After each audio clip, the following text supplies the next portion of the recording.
surface of Lake Minnewanka will freeze. Has anyone here been to Banff National Park in the wintertime? Some people have. You know, it gets very cold, my friends, sometimes as cold as negative 40 degrees. And that causes the surface to freeze. I'll come show everyone this picture. This little structure that you see here is the dock that you came on today. So winter at the lake. We detach the docks from the shore. Of course, there's no boat cruise that time of year. It floats out into the middle, and then we don't have to worry about where it goes because it'll freeze in place with about 1 meter of ice, 3 feet thick, yes. So people come here in the winter time and do snowshoeing on Lake Minnewanka. They'll do cross-country skiing on this lake, lots of hockey, ice skating done here at the lake as well. So all sorts of different winter activities. But again, beneath that ice surface, water about the same temperature as now, 2 degrees Celsius.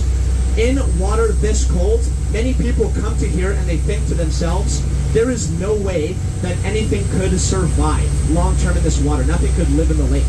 And in terms of plant life, that's true. Lake Minnewanka has almost zero aquatic plant life. The water is too cold.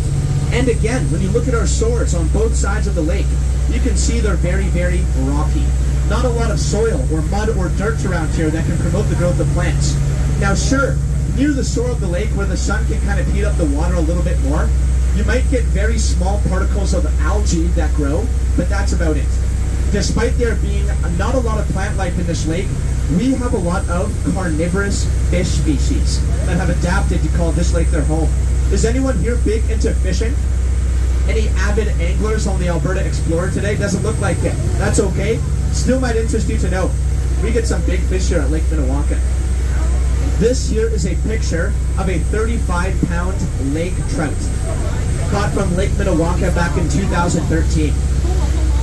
It is a beast. Largest lake trout ever pulled out of this water by a fisher, 55 pounds. Bigger than some of our guests on board today.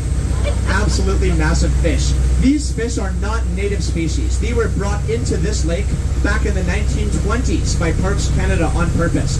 These fish were brought here to promote sport fishing in Banff National Park. As maybe some of you already know, back in the 1920s, the main kind of purpose or goal of the national park, a little bit different than today, right? Today in the park, we focus a lot on preservation, conservation, keeping nature nice and happy, but back in the 1920s, main goal of the park, get as many people out here as possible to go hunting in the woods and fishing on the lakes. So parks introduced about 17 million fish spawn in lakes.